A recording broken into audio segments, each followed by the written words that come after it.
Good day, beautiful people. Kumusta naman kayo? Anyway, okay, and so yes, still we are under routine urine analysis, chemical examination of urine. Okay, and so yes, today we will take a look at your glucose determination of glucose present in the urine sample. Okay, note that your glucose, this one is the most frequently acid chemical or frequently acid substance in the urine.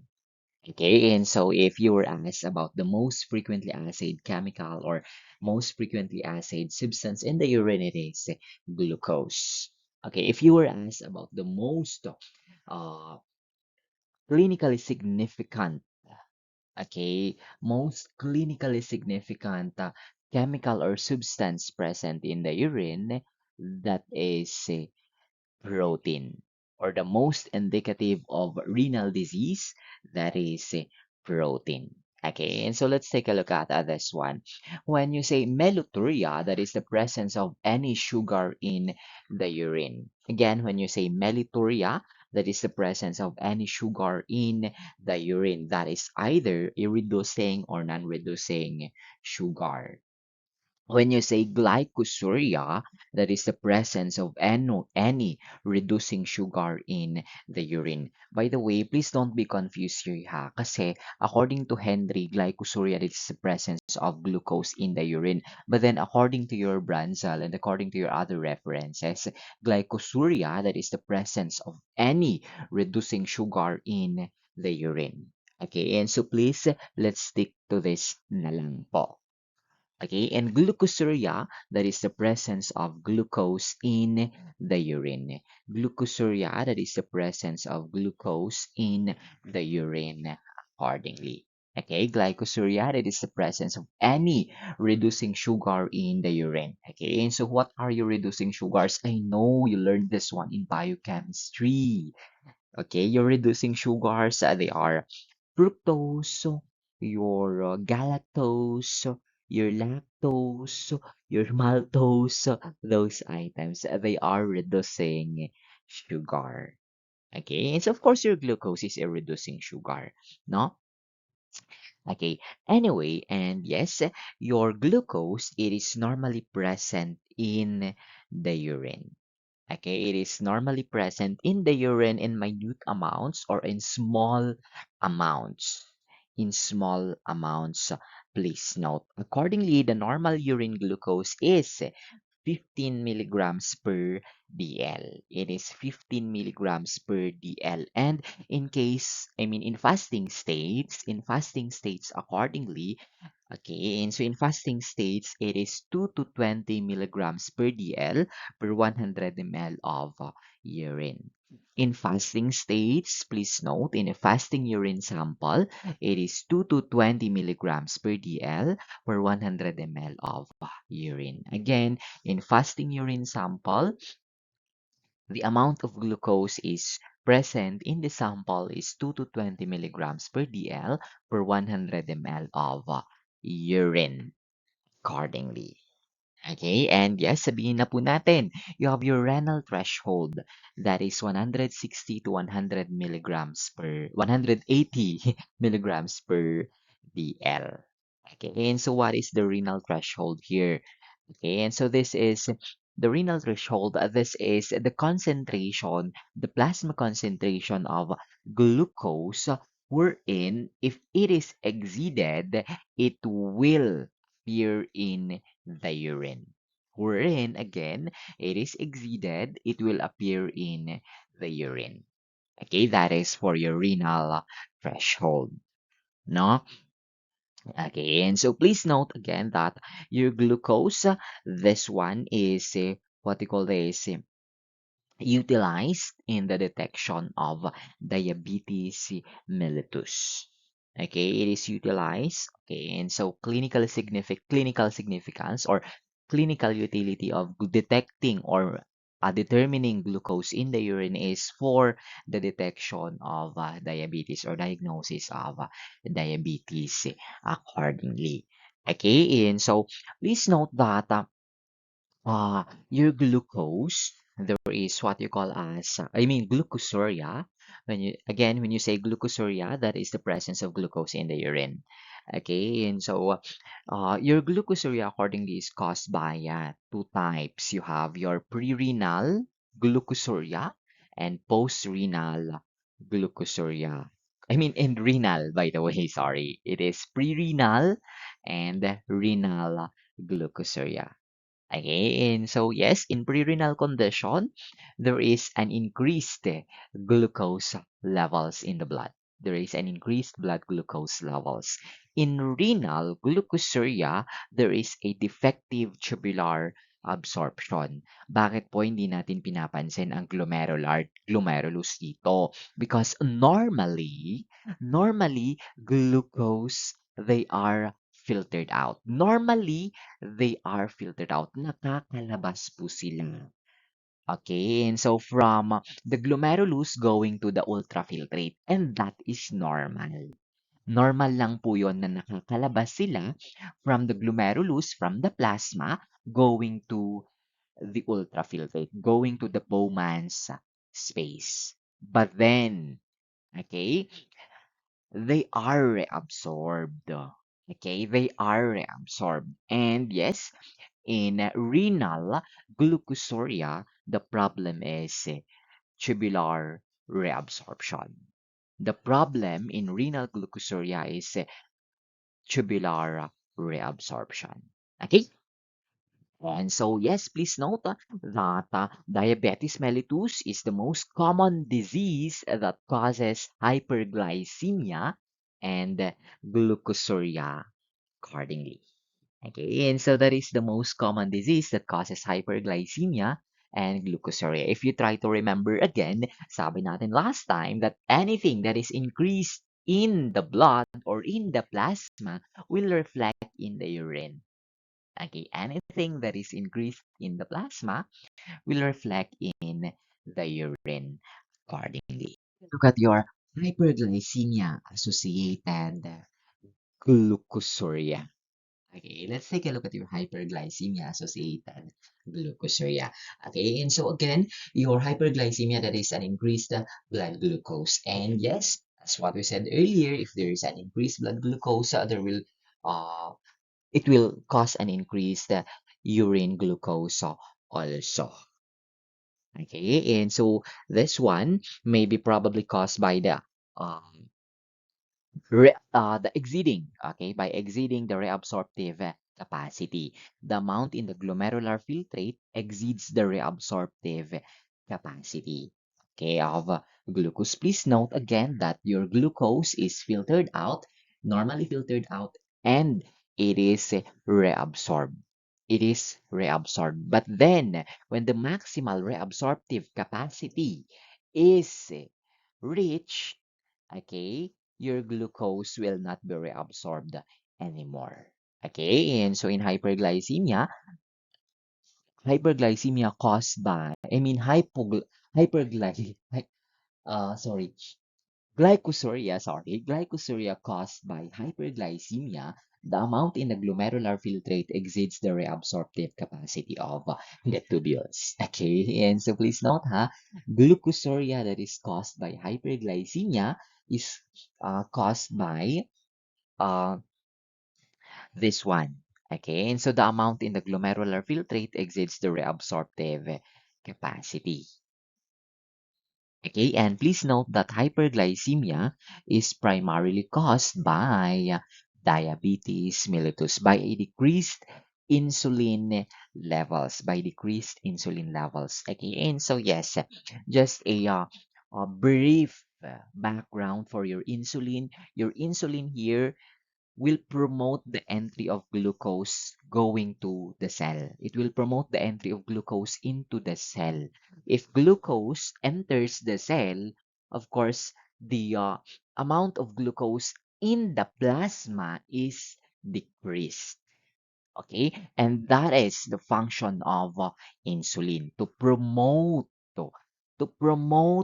the entry of glucose into the cell. Sorry, it will promote the entry of glucose into the cell, because if glucose remains If glucose remains outside the cell or remains in the plasma, it will cause a hypersmolar plasma and the glucose will not be utilized.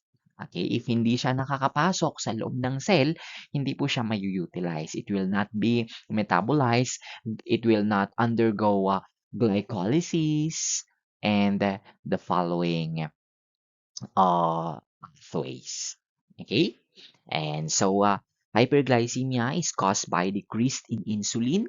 Okay, and so these are the diseases associated with decreased in insulin levels. You have diabetes mellitus, pancreatitis. Okay, and so pancreatitis, of course, okay, uh, in case of pancreatitis, your pancreas is inflamed and probably the cells that are responsible in producing your insulin may be affected.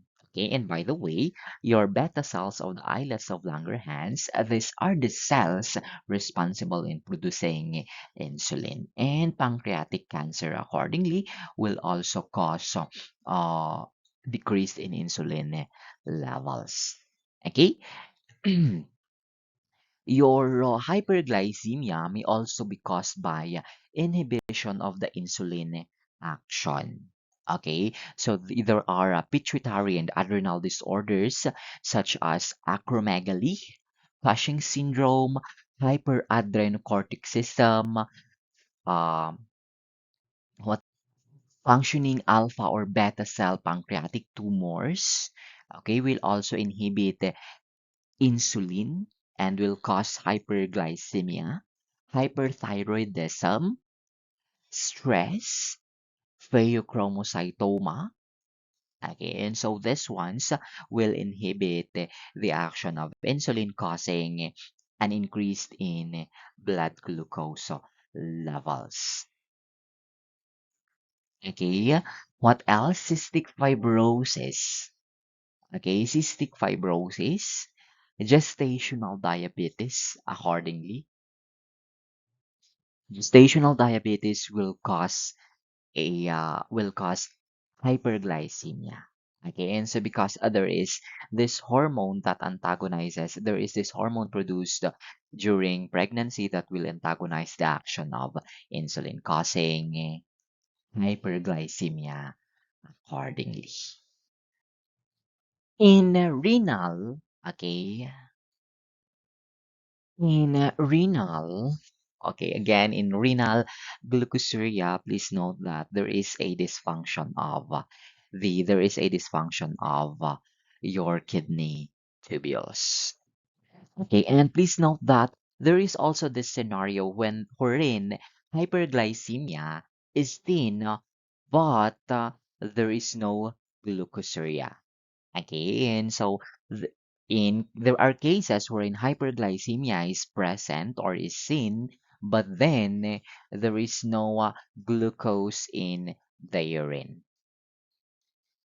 Okay, and so probably this one is caused by a decrease. Okay, and so in such cases, hyperglycemia but no glucosuria is probably because of a decreased glomerular filtration rate. Okay, hyperglycemia but no glucosuria is probably because of decreased glomerular filtration rate. And in such cases, only limited amounts of glucose are able to pass the filtration barrier. There are only a small amounts of glucose are able to pass the filtration barrier, which will be present in the ultrafiltrate. And of course, since unti lang po, okay, they will not exceed the maximal reabsorptive capacity for glucose once they go to your renal tubules. And of course, all of this filtrated or yes, filtrated glucose will be reabsorbed. That is why glucosuria is not present. That is why glucosuria is not present. Okay? Have your renal associated.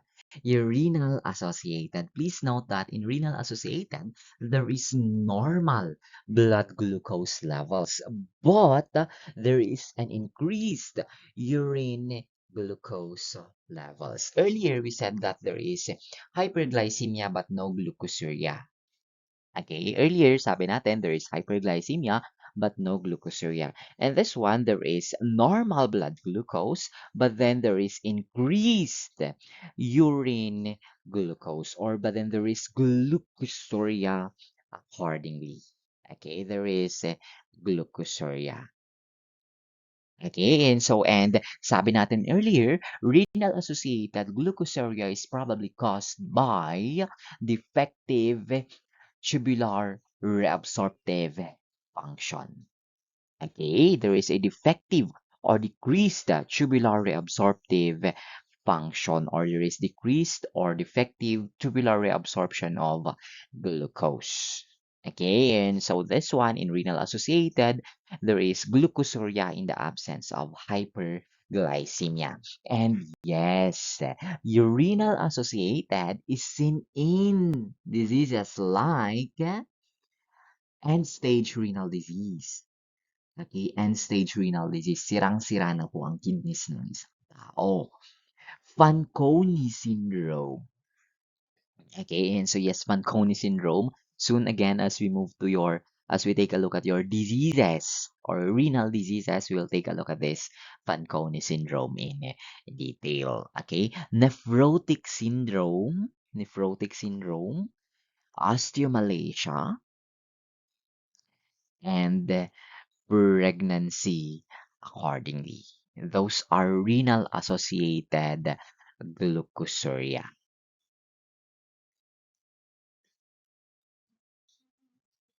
Okay? In case of hyperglycemia associated naman, okay, and so just to run down, just to give you a summary, you have diabetes mellitus, of course. There is a defect in the receptors of insulin or defect in the production of insulin talaga. Okay, acromegaly. Okay, and so there are acromegaly, there is an increased growth hormone that will antagonize the action of insulin.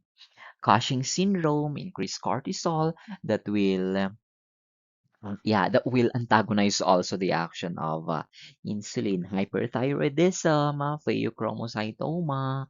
Okay, in pheochromocytoma, there is an increased in catecholamine level. And yes, it will antagonize also the action of insulin. Other stress, ganyan. Okay, and so those are hyperglycemia associated gestational diabetes. Okay, and so those are hyperglycemia associated glucosuria also. Okay, image here shows you the handling of glucose in the kidneys. Okay, and so this one is the normal one. Okay, this is your pre-renal. Okay, and this is your renal glucosuria. And of course, this is hyperglycemia without glucosuria accordingly. And yes, please note that normally your glucose, they are filtered. Okay, and so they are filtered in the glomerulus. Again, glucose freely passes from the plasma from the glomerulus going to the Bowman's space. And yes, the amount of filtered glucose is equal to the plasma glucose and the GFR accordingly. Okay, and then once it leaves, okay, and so it is reabsorbed in the tubules. The glucose is reabsorbed in the tubules. Okay, it is reabsorbed in the tubules, and this time in the tubules, this one there is what you call as your maximal reabsorptive capacity. Okay, and so there is your maximal reabsorptive capacity. And of course, if it is not reabsorbed, then it will be excreted and it will appear in the urine. Okay, and so first here, okay, and so this is the normal one.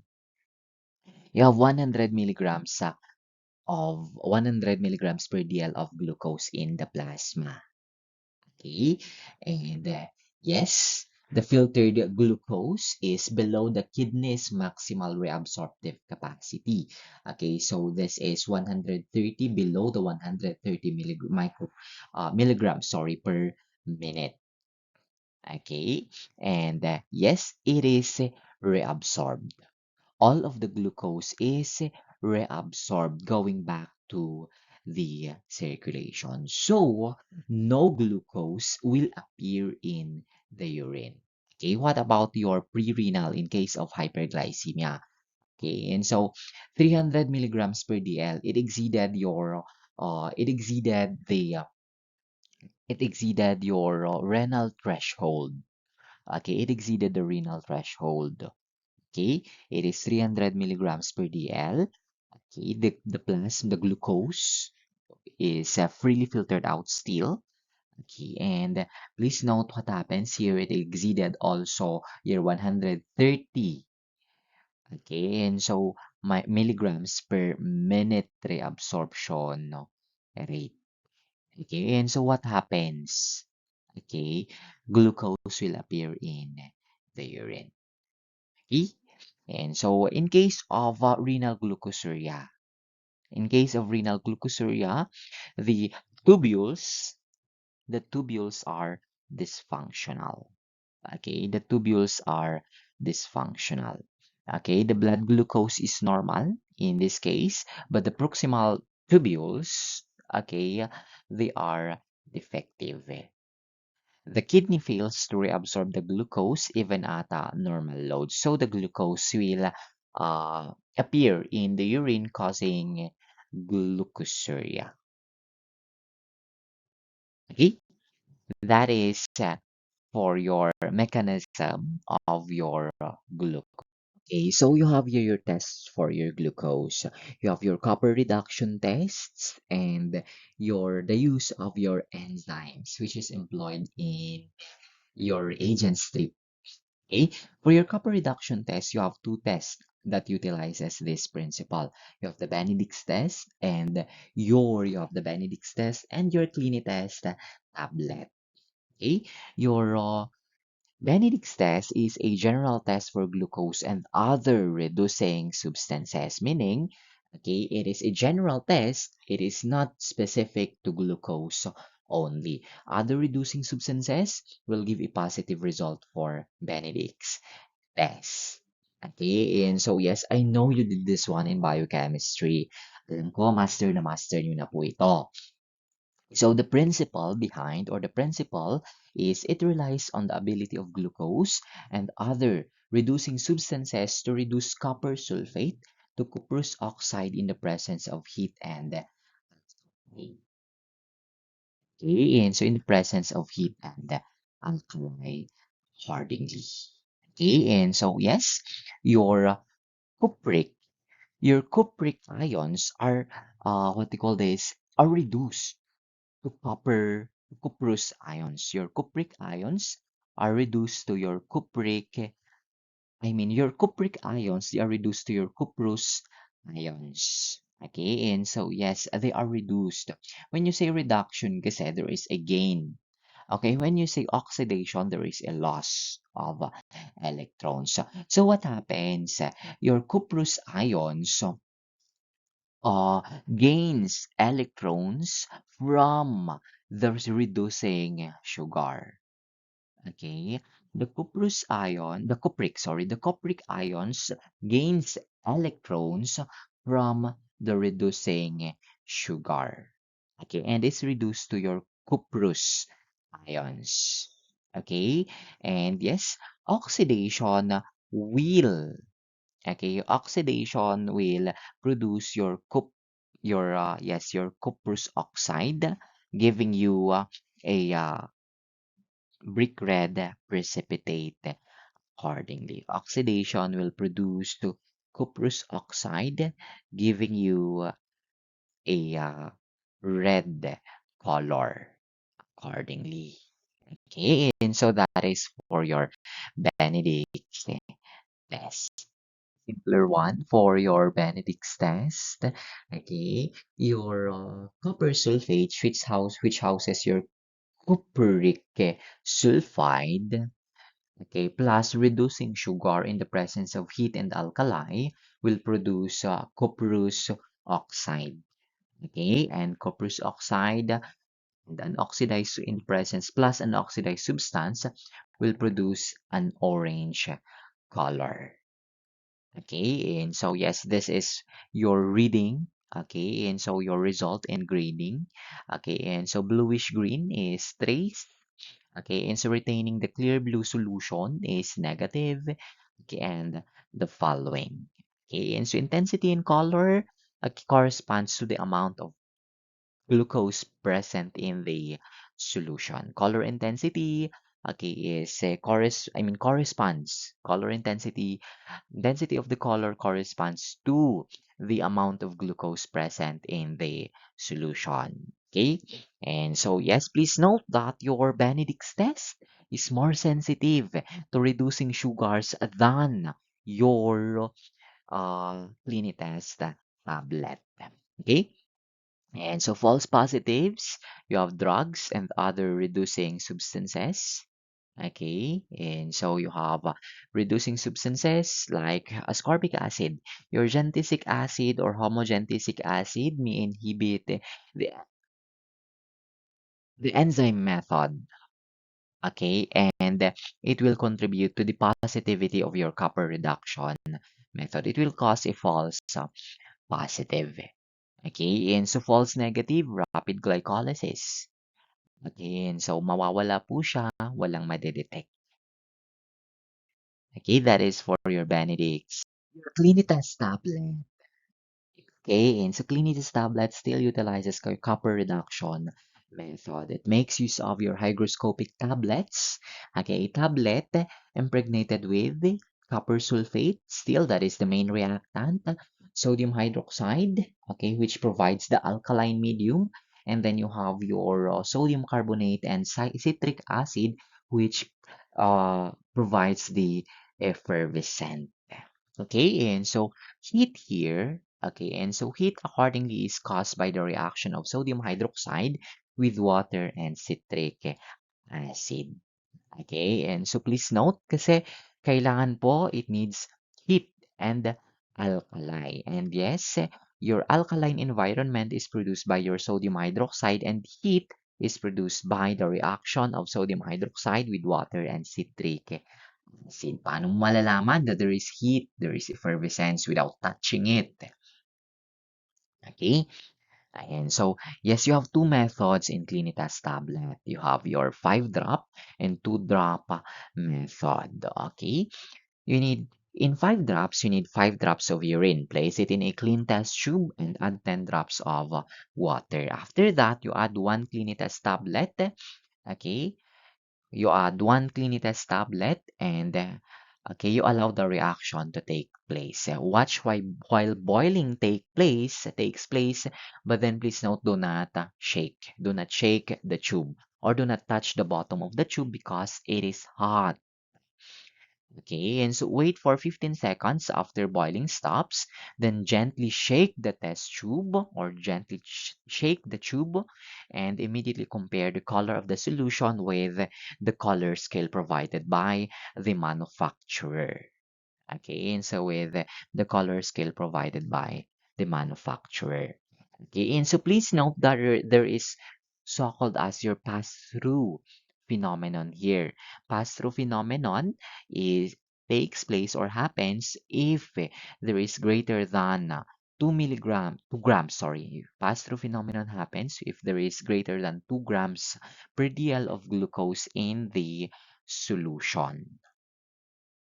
Okay, and so please note that it is important to watch the solution carefully while it is boiling. Okay, if the solution passes through orange to a dark shade of greenish brown, then this indicates that more than 2 grams per dl of sugar is present. Okay, kasi, okay, and so later on we will take a look at the scale kasi. Okay, and so the scale, it will go from from blue-green to orange kasi yon. Okay, and so that is why it is important to watch the solution while it is boiling. Okay, while it is boiling. No? Okay, and so yes, your two drop method is utilized in case of pass-through phenomenon. Okay, and so use two drops. Okay, and so same procedure per end, two drops and then 10 drops of distilled water and then one tablet. Okay, and so watch while it is boiling. Okay, but then please note that a pass-through phenomenon may also occur with these two drops. Again, so pass-through phenomenon may also occur with two-drop method. Again, so in cases of large concentrations of sugar over 5 grams per dl. Okay, for your five-drop method. Okay, and so the color reaction corresponds to the following approximate concentrations. Okay, and so you have negative 0.25, 0.5. Okay, and so based on the color reaction, of course, you need the color chart provided by the manufacturer here. Okay, and so and then you also have two-drop method. You okay, and so result correspond. I mean, the color reaction correspond with the following concentrations of glucose also. Okay, and so yes, you have this one, 1 gram. Okay, and so it's still okay, and so results or color reaction correspond to the following concentrations of glucose. Still, you need to compare it with the color chart provided by the manufacturer. Okay, and so yes, in two-drop method, there is no negative reaction. Kasi, kailan ka ba gagawa ng two-drop method? If passed through occurs. If pass-through occurs in five-drop method. Okay, if pass-through occurs in five-drop method, that is the time you need to do two-drop method. Okay, and so that is why there is no negative here. Okay, you have here your color chart. Okay, and so please note blue as the negative. Okay, that is why it is important to watch the color because it can change from, okay, and so still blue. Okay, and so because of course that is the original color of the copper sulfate.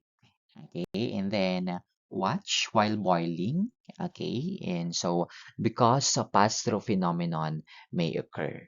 Okay, and so if it went from shade of green, shade of yellow to orange, and then it turned into blue or black, okay, then pass-through phenomenon has occurred. Okay, and so wala kasi, 'di ba? Okay, you cannot see any blue color here or other colors here. Okay, do not report it as negative if pass-through phenomenon has occurred. Okay, and so also you have for your five-drop method. Okay, and so pass-through phenomenon in Clinitas tablet may occur if greater than 2 grams per deal is present in the urine if you are utilizing 5 drops. If 2 drops, okay, pass-through phenomenon may occur also. Okay, and so pass-through phenomenon may occur if greater than 2 grams per deal is present in case of 5 drops method. So it is prevented by using 2-drop method. Okay, again, in the pass-through phenomenon, the results, the solution, sorry, that results after the addition of Clinites tablet goes beyond the range of colors. Okay, it goes through the entire range of colors and produces a black to dark greenish brown solution. Okay, which cannot be interpreted. Okay, it can be interpreted as blue, okay, which is negative. But in reality, it is positive kasi. Okay? And so, yes, Clinitas tablet, it is non-specific and non-sensitive still, sabi natin earlier, because any reducing sugar, okay, and so, or any reducing agent will give you positive result for this one. Okay, interference from ascorbic acid and other reducing sugars and other drug metabolites and antibiotics like cephalosporins will give a positive test accordingly.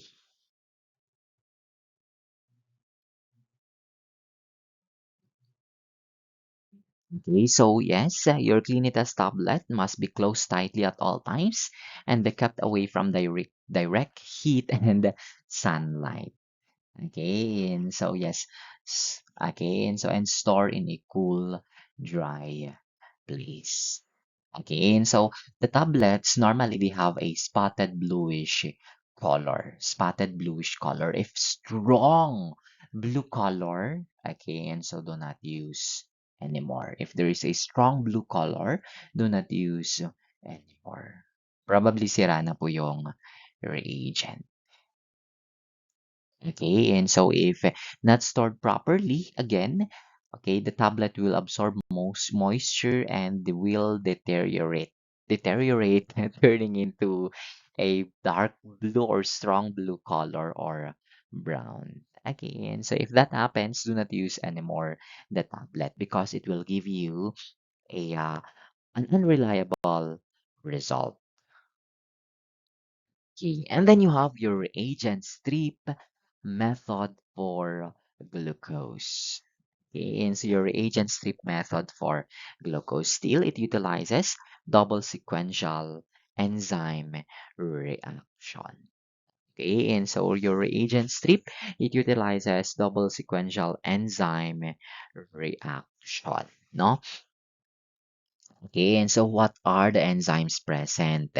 You have your glucose oxidase and peroxidase. Glucose oxidase and peroxidase. Of course, your glucose oxidase and peroxidase, they are embedded in the pad. Okay, chromogens, which are also embedded in the pad. You have your orthotoluidine, which is employed by your clinistics. Okay, your orthotoluidine here changes in color from pink to purple. Okay, and so for your all orthotoluidine. Okay, and yes, okay, the detection limit is 100 milligrams per dl of glucose. Okay, your clinistics again. Okay, and so employs orthotoluidine, and this orthotoluidine, okay, this color changes from pink to purple, and yes, it detects 100 milligrams per dl of glucose. And then, of course, you have your multi-sticks. Okay, and so your multi-sticks employs your potassium iodide chromogen. It employs your potassium iodide chromogen, and this one changes from blue to brown in 30 seconds. Okay, and the sensitivity, you have 75 to 125 milligrams per DL. And then you have your chem strip. Okay, your chem strip, it employs your tetramethylbenzidine or your aminopropyl carbazole chromogen. Actually, your tetramethylbenzidine. Okay, and so changes from yellow to orange brown. Yellow to orange brown.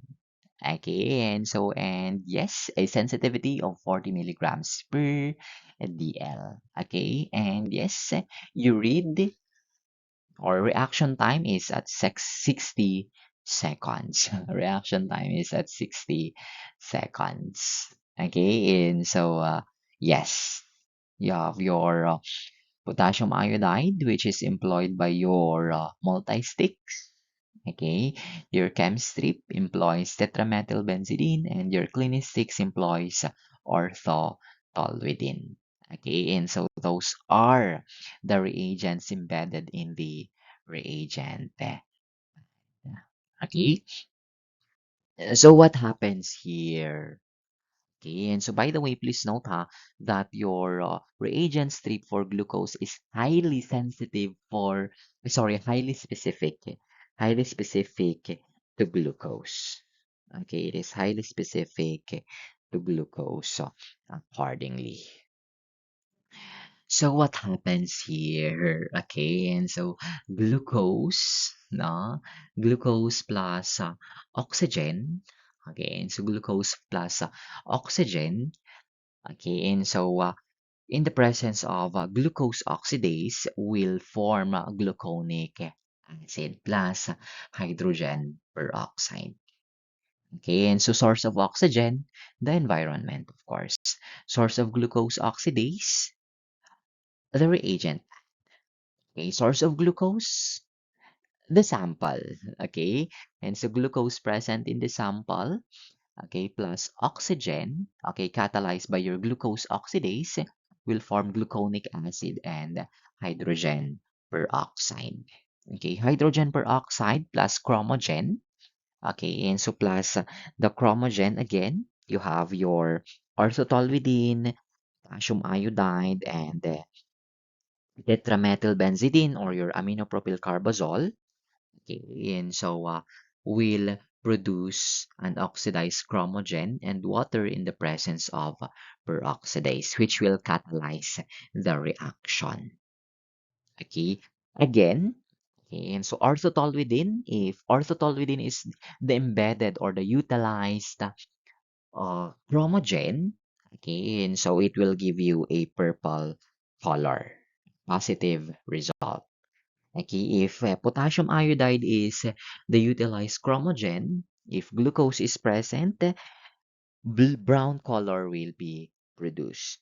If aminopropyl carbazole is present or is employed, the positive result will give you an orange brown color. And then a green if tetramethylbenzidine is utilized as the chromogen.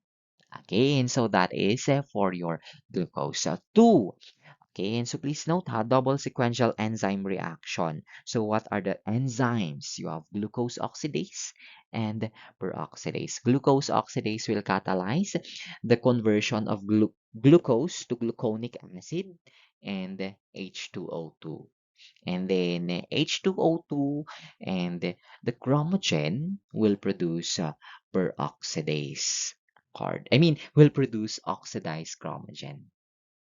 Okay, and so H2O2 plus chromogen catalyzed by your peroxidase will, what they call this, produce an oxidized chromogen. Okay, and so of course, the color result will be thin. Okay, and compared in the color chart. Okay, and so false positive reactions, contamination by oxidizing agents and detergents. Okay, oxidizers will give a false positive result here. Okay, low specific gravity may false elevate the result. Okay, and so yes. Okay, and then false negative reactions, high levels of ascorbic acid, ketones, and high specific gravity. Low temperature also will cause a false negative result. Improperly preserved samples. That is why if you are utilizing a refrigerated urine sample, you need the sample should reach the room temperature before testing. Okay, and improperly preserved urine samples because the glucose content is utilized. Okay. Also, sodium fluoride, the use of sodium fluoride will cause a false negative reaction also.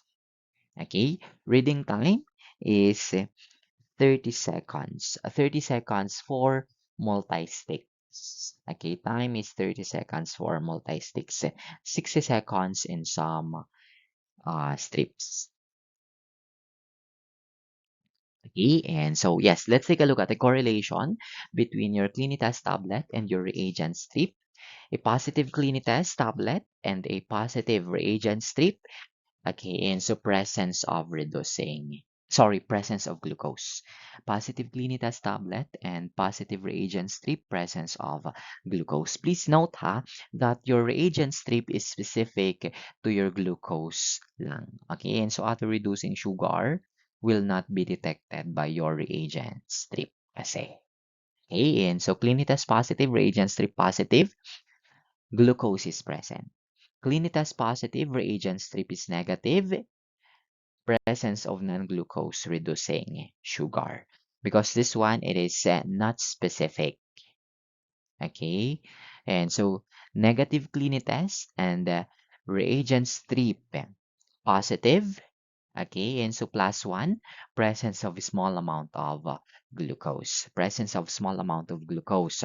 Because again, the sensitivity of your clinic test is 150 milligrams per DL for some and 200 milligrams per DL for other references. And sensitivity for your reagent strip, okay, sensitivity for your reagent strip, 100, okay, others 125, others 40.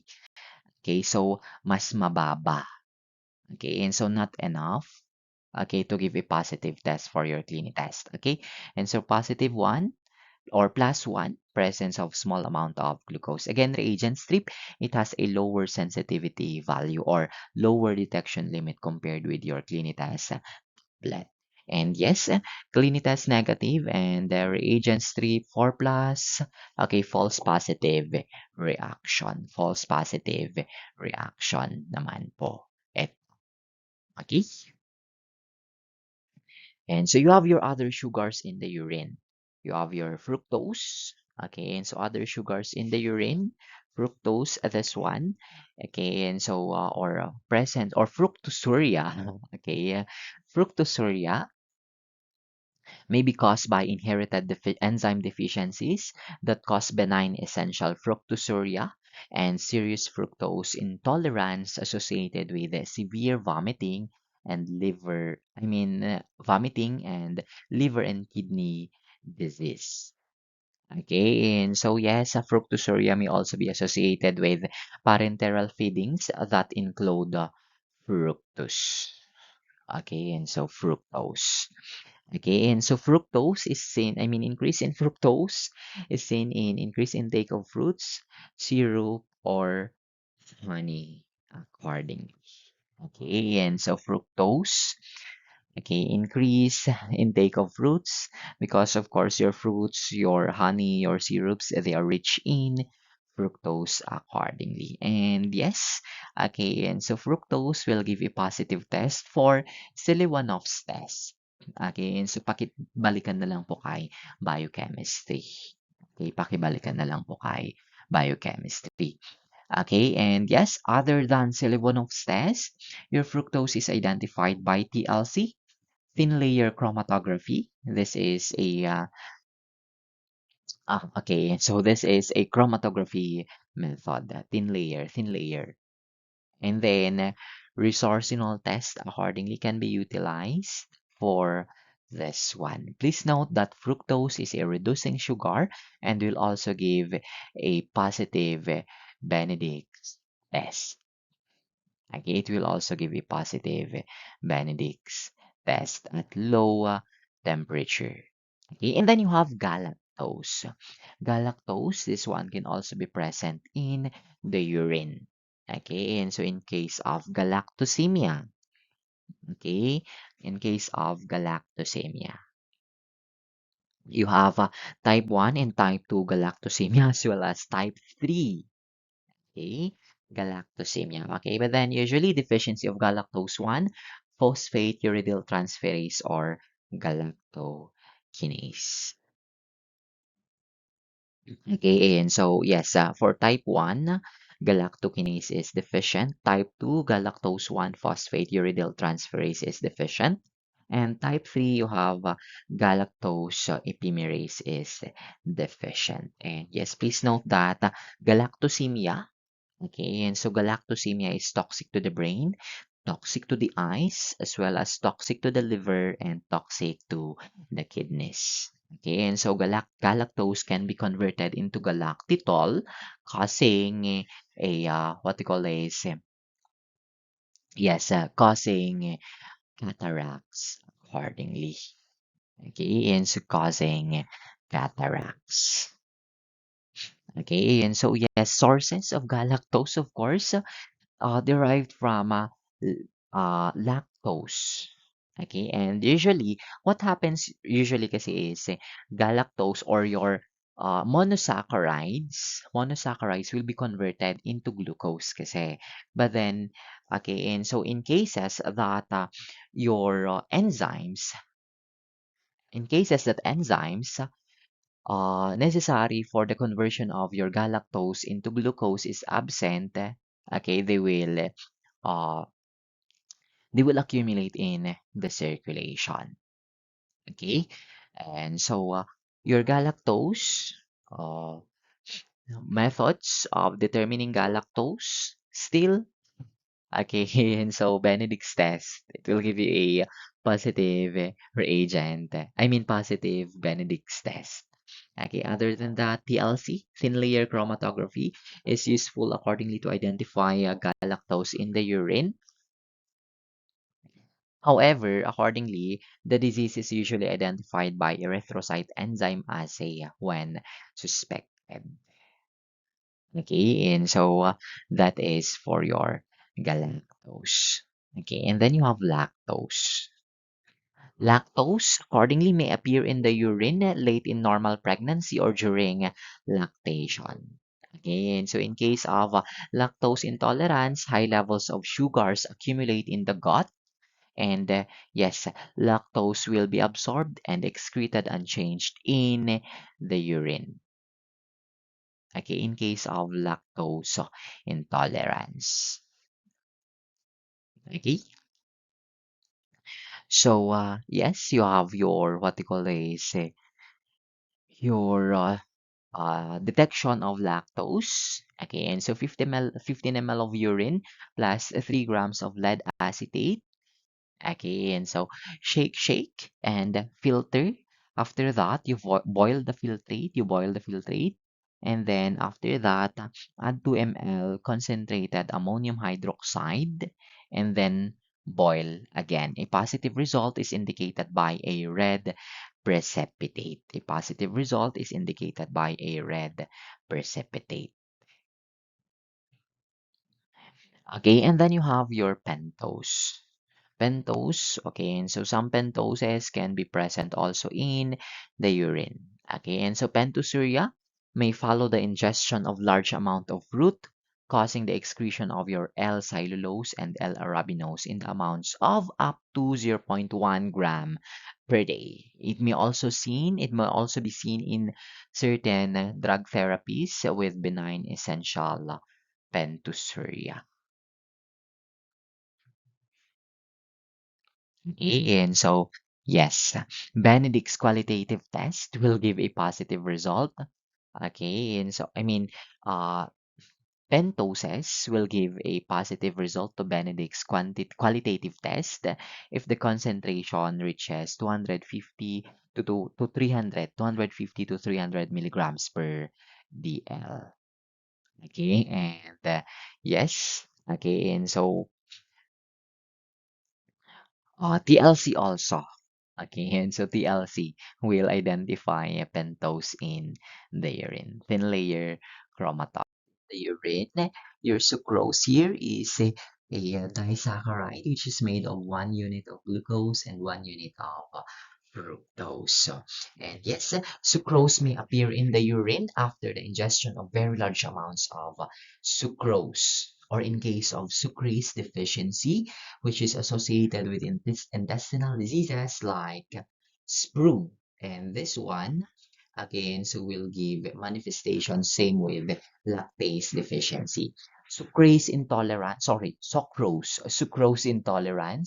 also will cause a presence of sucrose in the urine. The sucrose intolerance is an inherited disorder associated with sucrase and alpha dextrinase deficiencies. No? Okay, and so yes, your sucrose may create a high specific gravity urine with negative glucose oxidase and negative copper reduction test. Okay, it will give a negative test for Clini test and negative for Benedict's test, as well as negative for glucose oxidase test accordingly, or the reagent strip for glucose. And yes, sucrose is fermented by yeast And sucrose can be separated by chromatography, but then please note that it needs to be stained with a substance that does not depend on reducing properties because again, it is not a reducing sugar. It is not a reducing sugar. Again, sucrose, a negative for reagent strip, negative for Clinitas, negative for Benedict's test. Okay? And so, yes, to sum up your diagnostic, yes, the utility of your glucose testing in the urine. Okay, and so why do you do reagent strip test for glucose? Okay, to screen for diabetes mellitus. Okay, to diagnose, to screen for diabetes mellitus. And yes, okay, and so combination of glucose reagent strip and clini test to screen for inherited metabolic diseases that involve your reducing sugars. Okay, to screen for inherited metabolic diseases that involve reducing sugars. Again, combination of glucose or reagent strip for glucose and clini test. It is utilized to screen for inherited metabolic diseases that involve reducing sugars. But then, with the advent of okay, and so with the advent of uh, newborn screening. Okay, and so with the advent of newborn screening, somewhat, okay, and so it is not necessary because they are screened. Okay, and so they are screened in newborn screening na kasi. Okay, if they tested negative sa newborn screen, then somewhat there is a high chance that they will also test negative for this they will also test negative for clinics. Okay? And so because, okay, and so please note, pakibalikan po your diseases screened in newborn screening. Okay? And so one is galactosemia. Okay? And so one is galactosemia. We will end here. Okay, this has been Gael, reminding you to live fully, love deeply, laugh often, keep learning, and never forget to enjoy the ride. Thank you. Thank you so much. See you around.